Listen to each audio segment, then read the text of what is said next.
Je rajoute également d'autres passages à ces passages sur la question de la justice de Dieu.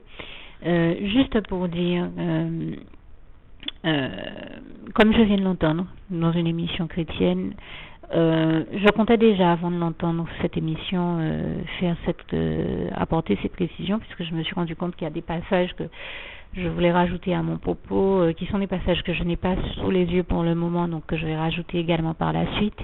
Mais je me suis rendu compte que j'avais oublié l'un de mes passages chéris, vraiment cher à mon cœur, parce que à mes yeux, il nous témoigne véritablement de comment l'Éternel, notre Dieu, est merveilleux et comment il répond et il nous délivre toujours de toutes nos détresses, nous tous ses enfants. C'est le psaume 34, versets 5 à 20 que je vous invite à lire, vraiment, qui nous dit bien que l'Éternel est auprès de tous ceux qui ont l'esprit abattu, auprès de tous ceux qui ont le cœur brisé, que le malheur atteint souvent le juste, mais que l'Éternel l'en délivre toujours. Ça, c'est les versets 18 à 20, mais je vous invite vraiment à lire ce psaume 34 dans son entièreté, si vous le pouvez, ou au moins du verset 5 à 20. Et moi, j'en parle parce que j'en ai réellement fait l'expérience dans ma vie. Je remercie Dieu, je lui rends grâce et gloire, je lui dis encore tout mon amour et ma gratitude pour m'avoir toujours délivré de toutes mes détresses. Et qui mieux que quelqu'un qui a fait l'expérience de quelque chose pour pouvoir en parler? J'ai envie de dire, tant qu'on n'a pas fait l'expérience de quelque chose, on ne peut pas correctement en parler, on ne peut pas bien en parler, on ne parle bien que de ce que l'on connaît, que de ce dont on a fait l'expérience, et c'est mon cas, j'en ai fait l'expérience, et je rebondis sur ce mot d'expérience en disant que justement, ce que je viens d'entendre un pasteur dire à la télévision dans une émission chrétienne, c'est que la nouvelle naissance en Jésus-Christ, quand on a pris le temps d'accepter le Seigneur Jésus, est une expérience que l'on fait avec Dieu, avec Jésus-Christ et avec son Saint-Esprit, où l'on passe de stade de créature qui accomplissait les œuvres du diable et du malin, puisque nous savons que la nature adamique n'engendre que ces choses-là, et donc de créatures qui étaient dans sa nature adamique et qui accomplissaient les œuvres de son père le diable, comme le passage de Jean 8, verset 41-47 nous l'enseigne si bien, ou encore Jean 10, verset 10, où le Seigneur Jésus nous enseigne si bien cette réalité. Je vous invite à lire ces passages, je ne vais pas m'étendre dessus, mais ils sont importants, donc surtout ne les contournez pas, lisez-les si vous ne les connaissez pas encore. Ils sont très très importants pour comprendre les réalités chrétiennes. Alors que quand on accepte le Seigneur Jésus comme son sauveur personnel, le seul maître et roi de sa vie, là on rentre dans un nouveau processus de vie et on devient une nouvelle création. Et Dieu nous dit en 2 Corinthiens 5 versets 17 à 18, je résume, vous lirez ce passage dans son entièreté là encore. Voici toutes choses anciennes sont passées et voici toutes choses sont devenues nouvelles. Dieu va faire des nouvelles choses dans nos vies et fait de nous de nouvelles choses et nous rend aptes à partir de là, du moment qu'on est sincère dans son cœur, qu'on a accepté le Seigneur Jésus et qu'on a pris le baptême, comme Marc 16 verset 16, ce passage nous y invite promptement, à savoir que celui qui croira bien sûr en Dieu, en Jésus-Christ et en son Saint-Esprit suffisamment, qui aura une foi suffisamment forte en Dieu pour se faire baptiser à l'âge adulte, sera sauvé. Au nom de celui qui se sera baptisé au nom du Seigneur Jésus et selon sa volonté au moment où il indiquera, alors que celui qui ne croira pas ne sera pas sauvé et sera condamné à quoi? À aller suivre le diable en enfer, d'où l'importance cruciale de passer par les eaux du baptême à l'âge adulte, ce que je vous invite vraiment vivement et promptement à faire, moi également. Et j'ai dit ce passage à ma manière, mais n'hésitez pas à aller regarder en Marc 16, donc depuis le verset 15 jusqu'au verset 20, même si je vous ai cité le verset 16. Lisez surtout le verset 16. Ainsi que notre passage clé concernant le baptême, je l'ai dit tant que j'y pense également, vous avez Jean 3, verset 3 à 7, Acte 2, verset 38, Acte 3, verset 19, et bien d'autres passages qui nous démontrent la nécessité et l'importance de passer par les eaux du baptême. C'est également là un impératif quand on veut changer de vie et être heureux, faire l'expérience du véritable bonheur que l'on ne vit que dans les bras d'amour de Jésus. Et donc Jésus qui nous rend aptes, une fois que nous l'avons accepté comme notre sauveur personnel et que nous sommes passés par les eaux du baptême, à accomplir toutes les bonnes œuvres que Dieu a préparées d'avance pour nous, comme il est écrit en 1 Corinthiens 2, verset 9, que là aussi je vous invite à lire. Alors je vais essayer de le dire de mémoire, car ce sont des choses qui ne sont point montées, ce sont des choses que l'oreille n'a point entendues, que les yeux n'ont point vues, et qui ne sont point montées au cœur de l'homme, mais ces choses-là, eh bien Dieu les a préparées d'avance pour ceux qui l'aiment. Et ce sont les bonnes œuvres que Dieu nous invite à accomplir, les bonnes œuvres de Dieu, à savoir faire le bien. Et le passage d'Éphésiens 2, verset 10, nous le rappelle bien également. Donc n'hésitez pas à lire tous ces passages. Et pour résumer mon propos, j'avance sur la question en invitant tous ceux qui, puisque j'ai parlé tout à l'heure de ceux qui ont accepté le Seigneur. Bien sûr, je me dis, parmi ceux qui écoutent ces messages, peut-être y en a-t-il qui n'ont pas encore fait cette démarche d'ouvrir son cœur à Dieu et d'accepter le Seigneur. Alors je partage avec vous cette prière par laquelle le Seigneur Jésus m'a permis de venir à lui et de découvrir dans ses bras d'amour le véritable bonheur, et je lui rends grâce et gloire. Et je le dis là encore, si je partage cette prière avec vous, c'est précisément parce que j'ai vu le bien qu'elle m'a apporté, les bienfaits que cela a apporté dans ma vie d'avoir fait ce pas vers le Seigneur.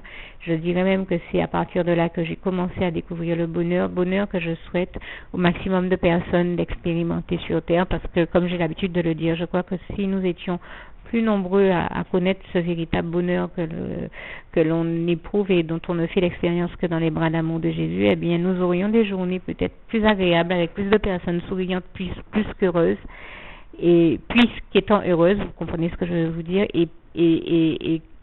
et qui serait donc forcément plus agréable.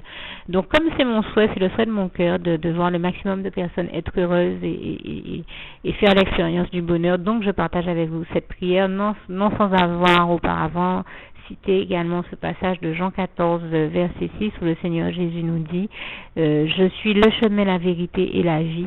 Nul ne va au Père, Dieu, sans passer par moi, le Fils Jésus-Christ. Bien sûr, vous l'aurez compris. D'autant que Jésus nous dit aussi en Jean 14, verset 19, parce que je vis, vous vivrez aussi. Je le dis à ma manière, mais vous aurez bien compris que comme Jésus nous dit en Jean 8, verset 12, je suis la lumière du monde, celui qui me suit ne marchera point dans les ténèbres, mais il aura la lumière de la vie éternelle. Cette vie éternelle que Dieu a préparée là aussi d'avance pour ceux qui l'aiment, puisque Jean 3, verset 16 nous dit bien, car Dieu a tant aimé le monde qu'il a donné son Fils unique, afin que quiconque croit en lui ne périsse point, mais ait la vie éternelle. Alors si vous entendez ces paroles aujourd'hui, n'endurcissez pas vos cœurs, mais ouvrez vos cœurs à Dieu, car c'est Dieu qui vous invite par ce biais-là à rejoindre son camp, à rentrer, vous mettre à l'abri dans les bras d'amour de Jésus, notre seul sauveur, le seul sauveur que Dieu ait choisi et désigné pour l'humanité tout entière. Et toute la gloire lui en revient, comme il est écrit, comme il en est fait mention en Acte 4, verset 12. Je vous invite encore à lire tous ces passages à tête reposée et à lire également donc cette prière, si vous ne l'avez jamais faite, à la dire avec moi. Seigneur Jésus-Christ, moi, un tel, vous dites votre nom et votre prénom, je t'accepte aujourd'hui comme mon sauveur personnel, le seul maître et roi de ma vie. Je remets toute ma vie et tout ce qui est en rapport avec ma vie, tous les domaines de ma vie, entre tes mains, éternel mon Dieu, Seigneur Jésus. Puisque tu en es le Créateur, éternel mon Dieu, cette vie t'appartient, donc je te la remets, je remets ma vie tout entière entre tes mains, je te donne ma vie. Merci d'en faire ce que tu veux, Seigneur, et de me permettre de continuer à t'appartenir et à te servir pour l'éternité, d'éternité en éternité, de m'accorder, éternel mon Dieu, Seigneur Jésus, la grâce de ton pardon et de ta miséricorde pour tous les péchés que j'ai commis tout au long de ma vie. Quelle qu'en soit la nature, merci de m'accorder vraiment la grâce de ton pardon et de ta miséricorde pour toutes les fois où j'ai fait mal à ton cœur et où j'ai agi de manière désagréable, méchante et néfaste devant ta face, éternel mon Dieu. Pardon pour tous les péchés que j'ai commis tout au long de ma vie. Et merci, Seigneur Jésus, de venir en ton temps me chercher dans tes bras d'amour pour m'emmener avec toi au paradis, afin que je continue à te servir et à t'appartenir pour l'éternité et d'éternité en éternité. Et c'est au nom puissant du Seigneur Jésus-Christ que j'ai fait cette prière. Et vous qui l'avez faite pour la première fois, Je vous dis que le Seigneur vous bénisse abondamment, puissamment, richement. De toute manière, c'est une prière que l'on ne fait qu'une fois, dans la mesure où une fois qu'on l'a faite sincèrement, en ouvrant sincèrement son cœur à Dieu et qu'on était sincère, et bien elle prend toute sa réalité d'être, elle est réellement efficace, et il s'agit à partir de là de continuer, il s'agit pour nous de continuer notre marche par la foi en Jésus-Christ, par la foi pour et avec Jésus-Christ et en Jésus-Christ, en Dieu, en Jésus-Christ et en son Saint-Esprit, et de persévérer dans cette foi. D'autant qu'il est écrit en Marc 9, verset 23, que tout est possible à celui qui croit, et nous l'aurons bien compris, bien sûr, en Dieu, en Jésus-Christ et en son Saint-Esprit, tout comme nous savons que, comme il est écrit en Marc 10, verset 27, tout est possible à Dieu. J'inviterai tout simplement tous ceux qui ont fait cette prière pour la première fois à la partager également avec tous leurs bien-aimés, amis, collègues, voisins, membres de leur famille. Il ne faut pas oublier que Jésus nous dit en Acte 16, verset 31, « Crois au Seigneur Jésus et tu seras sauvé, toi et ta famille ». Et n'hésitez pas donc à partager cette prière ou à faire écouter ce document au maximum de personnes autour de vous, à tous ceux à qui vous souhaitez d'être sauvés.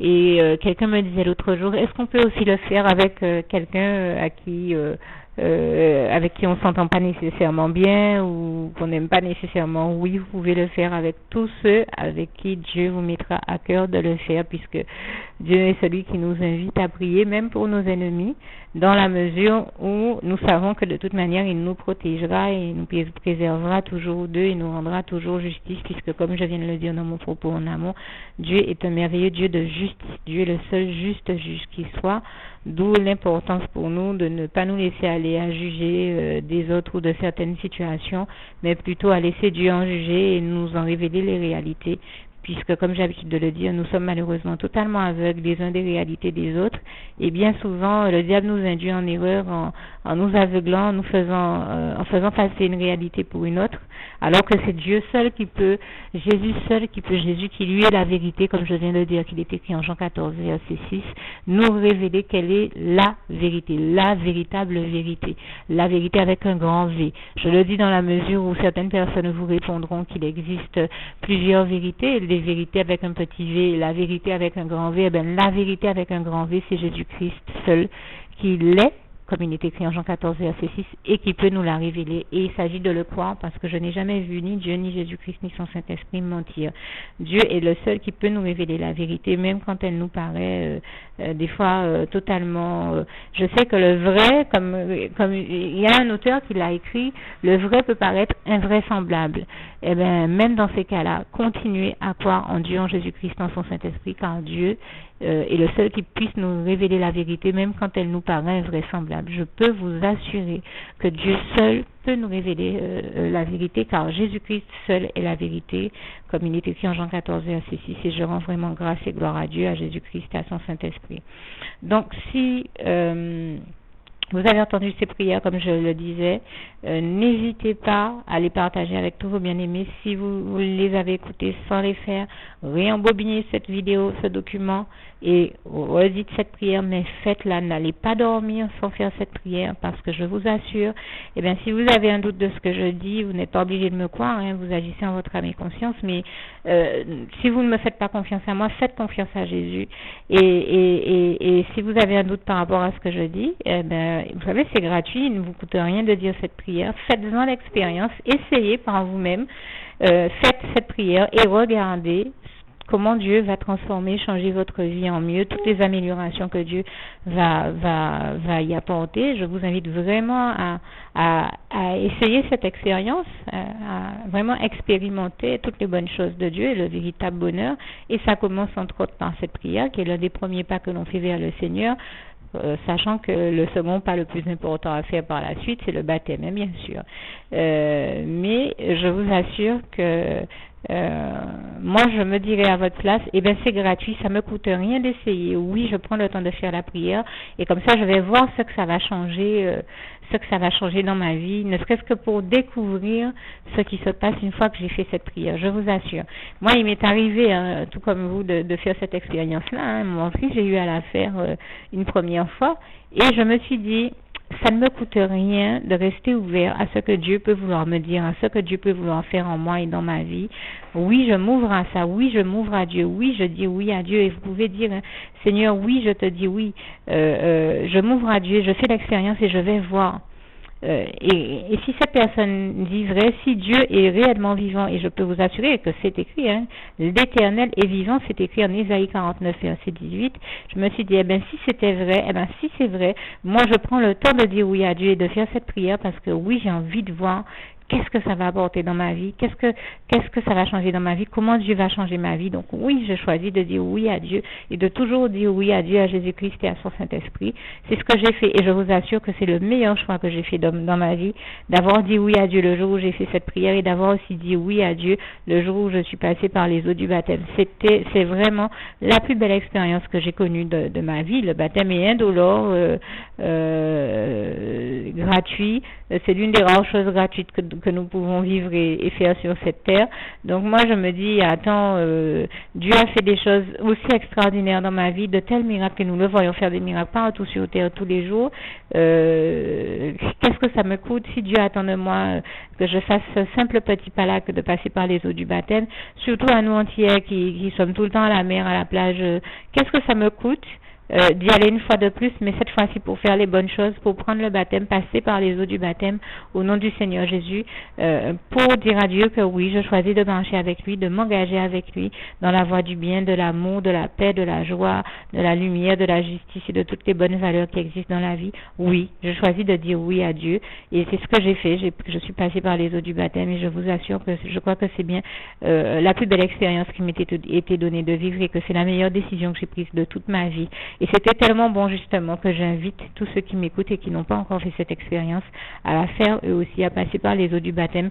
Vous verrez comment Dieu va changer votre vie admirablement et merveilleusement bien après cette expérience. Moi en tout cas c'est la réalité que j'ai vécue et je rends grâce et gloire à Dieu. Je dis encore à Dieu tout mon amour, ma reconnaissance et je vous dis je suis subjuguée, émerveillée par la gloire de Dieu et tout ce qu'il a fait dans ma vie depuis parce que je n'en reviens pas, je n'aurais jamais pensé que j'aurais été autant bénie par Dieu, que je recevrais autant de bénédictions de Dieu, que j'allais être autant bénie de Dieu, que je verrais Dieu dans une telle bienveillance et un amour aussi grand envers moi et je lui rends grâce et gloire et c'est tellement bon, tellement beau.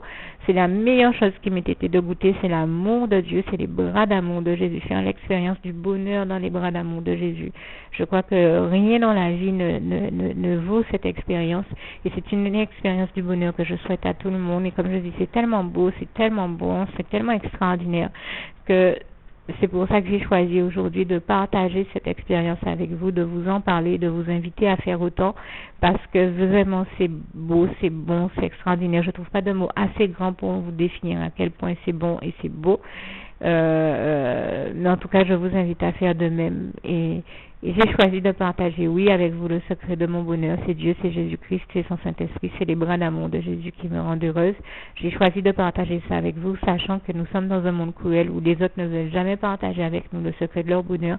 Et bien moi, le secret de mon bonheur, c'est Dieu, c'est Jésus, c'est son Saint-Esprit. C'est aussi l'obéissance à Dieu, c'est-à-dire que c'est aussi le fait de faire ce que Dieu nous demande, de lui obéir, de faire sa volonté. Et nous nous rendons compte qu'une fois qu'on lui a obéi, comme Matthieu 6, verset 33 nous y invite, eh bien nous recevons les bénédictions de Dieu sur nos vies. Et je rappelle là encore, Proverbe 10, verset 22, c'est la bénédiction de l'Éternel qui enrichit et ne la fait suivre d'aucun chagrin. Et je vous assure que quand on fait cette expérience-là, c'est mémorable et c'est tellement bon qu'on a désir qu'aller encore plus loin, toujours plus haut, toujours plus loin avec Jésus. Et je lui rends grâce et gloire. Et c'est vraiment ce que je vous souhaite à vous aussi de vivre et d'expérimenter. Alors je vous dis à très bientôt. Je rajouterai peut-être le dernier reliquat avec les quelques passages auxquels j'avais pensé si cela m'est possible.